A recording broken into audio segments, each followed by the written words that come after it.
Hello दोस्तों, मेरा नाम है चेतन और आप सभी का स्वागत है हमारे चैनल चेतन नैरेट्स पर। और आज हम द डंजियन स्मगलर के एपिसोड नंबर 12 को नैरेट करेंगे। तो चलो अभी जल्दी से एक्सप्लेनेशन को शुरू करके एपिसोड की पूरी कहानी जानते हैं।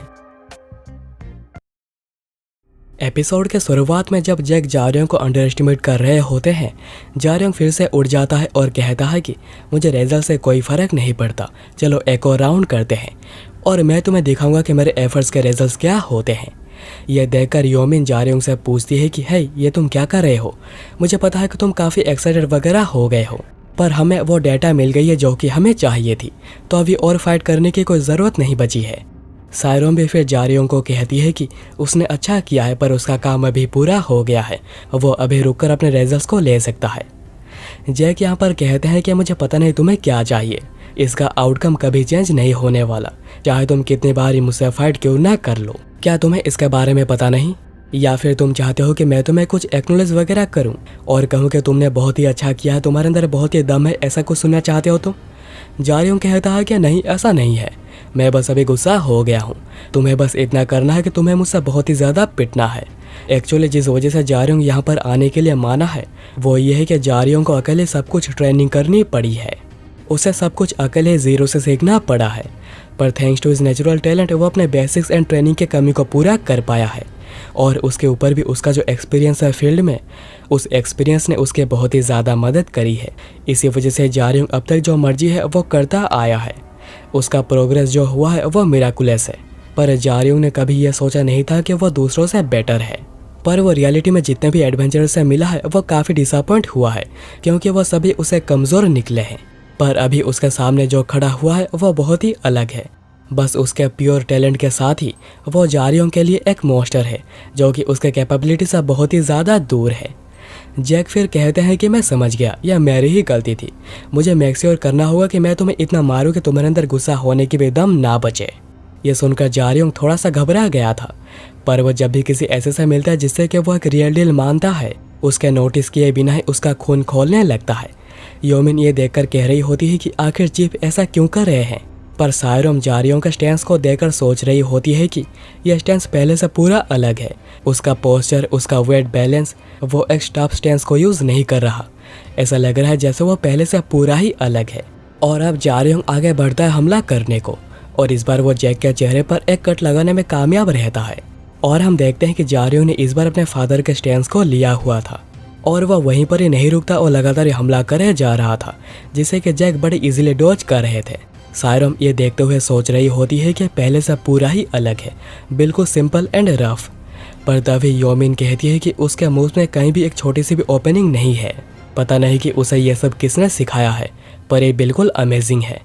और हम पास्ट में देखते हैं जब जारियों के फादर ट्रेनिंग कर रहे थे और जारियों छुपकर उन्हें कॉपी करने की कोशिश कर रहा था, और अभी जारियों के इतने प्रयास करने के बाद भी जैक किसी तरह रोकते हुए काउंटर करने में जैक उन हमलों को किसी तरह रोकते हुए काउंटर हमला करने लगता है, पर जारियों उसके पंच को डॉज करने में कामयाब रहा था।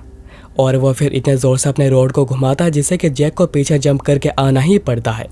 जारियों यह देखकर सोच रहा होता है कि जब जैक नीचे लैंड होगा तब एक ओपनिंग क्रिएट होगी और अभी मैं उसके अटैक्स को और डॉज नहीं कर सकता, पर मैं उसे वही दूंगा जो कि उसे चाहिए, इसलिए मैं उसे हेड ऑन हमला करूंगा। और जारियों को सीधा हेड ऑन हमला करता हुआ देख जैक भी हमला करते हैं, जिससे कि वहाँ पर एक धमाका होता है।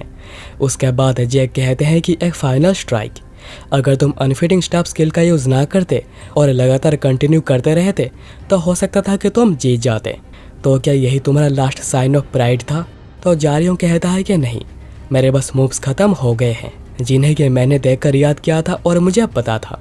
और अभी जारियों मन में सोच रहा होता है कि मैं लास्ट में और ज़्यादा पिट गया, पर वेल ये सब कुछ उतना बुरा भी नहीं था। उसके बाद हमें जैक के बारे में बताया जाता है कि वो हाईएस्ट रैंकर्स के बीच में एक बहुत ही फेमस पर्सनालिटी है उसके शार्प एटीट्यूड की वजह से, पर किसी ने अभी तक इसको लेकर कोई कंप्लेंट नहीं करी है, बस उसके ओवरवेलमिंग पावर की वजह से। तभी वहाँ पर सायरों भागते हुए आती है, तो जैक उसे वहीं पर रुक जाने को कहते हैं और वो अपनी किसी एबिलिटी का यूज़ करते हुए जारियों के इंजरीज को पूरा हील कर देते हैं। और फिर वो कहते हैं कि वो जल्दी ठीक हो जाएगा, मैंने उसका सभी इंजरीज को हील कर दी है। तुमने कहा था कि उसका नाम है यू जारियों, हाँ, मैंने कभी सोचा नहीं था कि मैं उसके बेटे से यहाँ पर मिलूँगा। और फिर हमें यह भी पता चलता है कि जैक कोरिया के ग्रेटेस्ट हीलर हैं। उसके बाद जब जैक बाहर आ जाते हैं, वहाँ पर बाहर कोई लड़का उनका इंतज़ार कर रहा था कार में, और वो कहता है कि अगर तुम लेट होने वाले थे तो मुझे मैसेज कर दिया करो, मैं जाकर कहीं पर कॉफ़ी पीते हुए रिलैक्स करता। लगता है कि आज हम लोग फिर से ब्रीफिंग के लिए लेट हो जाएंगे। क्या तुम्हें पता है अगर हम लोग लेट हो जाते हैं तो लोग सोचते हैं कि मेरी ही गलती है। तो फिर जैक कहता है कि कुछ काम आ गया था जिसको पूरा करने में ज़्यादा समय लग गया। फिर वो लड़का कहता है कि मैंने सुना कि तुम किसी लड़के से डुएल कर रहे थे, शायद वो एक नहीं बहुत सारे होंगे। पर जब जैक के चेहरे पर वो कट को देखता है वो शौक हुआ था और वो कहता है कि तुम्हारे गाल पे यह क्या है, क्या ये कोई कट है? तो जैक कहते हैं कि तुम्हें क्या लग रहा है ये कट ना होकर और क्या ही होगा? तो वो आदमी कहता है कि मैं बिलीव नहीं कर पा रहा, अगर वो स्कूल को ज्वाइन करने के लिए रेडी हो रहा है तो वो 16 साल का होगा। तो जैक उसके गाड़ी में बैठते हैं और फिर कहते हैं कि नहीं, वो 17 का है और ऐसा लग रहा है कि वो इस विंटर में वॉरियर हाई को ज्वाइन करने के बारे में सोच रहा है। तो वो आदमी कहता है कि मुझे याद है विंटर में रिक्रूटिंग होती है, पर मुझे नहीं लग रहा है कि उन 3 सालों में कोई भी पास हुआ था। पर मुझे लगता है कि उस लड़के के पास एक चांस है। उसके पास अभी तक कोई आईडी नहीं है, पर वो जैक के चेहरे पर एक कट लगाने में कामयाब रहा है और वो सोच रहा था कि यंग लड़के तो अभी और भी ज़्यादा डरावने होते जा रहे हैं, तो मुझे अभी हमेशा ही गार्ड पर रहना होगा। जैक फिर कहते हैं कि लोगों को ऐप से कंपेयर करना रीजनेबल नहीं है, पर मुझे नहीं लगता है कि तुम दोनों के बीच में कोई भी डिफरेंस है। तो वो लड़का कहता है कि ऑफकोर्स हम लोगों में डिफरेंस है। फिर हमें इस लड़के का नाम बताया जाता है जो कि है कैंग जियोंगी, साउथ कोरिया का 19th ranker, black class adventurer, और वह कोरिया के नंबर 1 अटैक स्क्वाड निक्स का लीडर भी है। और इस लड़के का एज है बस 21 साल, जो कि 1 साल 7 महीने पहले वॉरियर हाई से ग्रेजुएट हुआ है। कैंग फिर कहता है कि मेरा उस पर एक एज है, बहुत एज में एंड टैलेंट में। जैक फिर कहते हैं कि मैंने ये कार पहले नहीं देखी थी, क्या तुमने एक और नई कार खरीदी है? तो कैंग कहता है कि है टॉपिक चेंज करना बंद करो, मैंने इसे बहुत पहले ऑर्डर दिया था और ये रिसेंटली डिलीवर हुआ है और अभी मैं ज़्यादा पैसे खर्च नहीं करता हूँ। और फिर जैक के पूछने पर कैंग बताता है कि इसकी कीमत 3.5 बिलियन वॉन। उसके बाद हम जारियों को देखते हैं जो कि बेहोश पड़ा हुआ था। उसके बाद उसे होश आ जाता है और वो देखता है कि उसके सारी इंजरीज हील हो गई है और उसे कोई दर्द भी नहीं हो रहा। तभी सायरम वहाँ पर आती है और कहती है तो तुम उठ गए, आखिर तुम क्या सोच रहे हो? क्या तुम्हें तभी सच में लग रहा था कि तुम जीत सकते हो? तो जारियों कहता है कि नहीं, ऐसा नहीं था, पर मुझे अचानक ये बहुत ही ज़्यादा गुस्सा आ गया, पर ये सब उन्होंने ही शुरू किया था। तो सायरम पूछते हैं कि क्या शुरू किया था? यह हो ही नहीं सकता, आखिर अंकल तुम्हारे साथ लड़ना क्यों चाहेंगे? यह बात जारियों को पता नहीं थी कि जैक सायरम के अंकल हैं, तो वो थोड़ा शौक हुआ था और फिर वो कुछ सोचने लगता है और फिर वो कहता है कि ऐसा लगता है कि तुम्हारे उनके साथ अच्छे रिलेशन है, वो जिस तरह तुम्हें ट्रीट करते हैं उसे देखकर पता चलता है। जारियोंग फिर सोचने लगता है कि वो श्योर है। जैक चिंता कर रहे थे कि एक अजीब सा लड़का उनके नीज का फायदा उठाने की कोशिश करना चाहता है।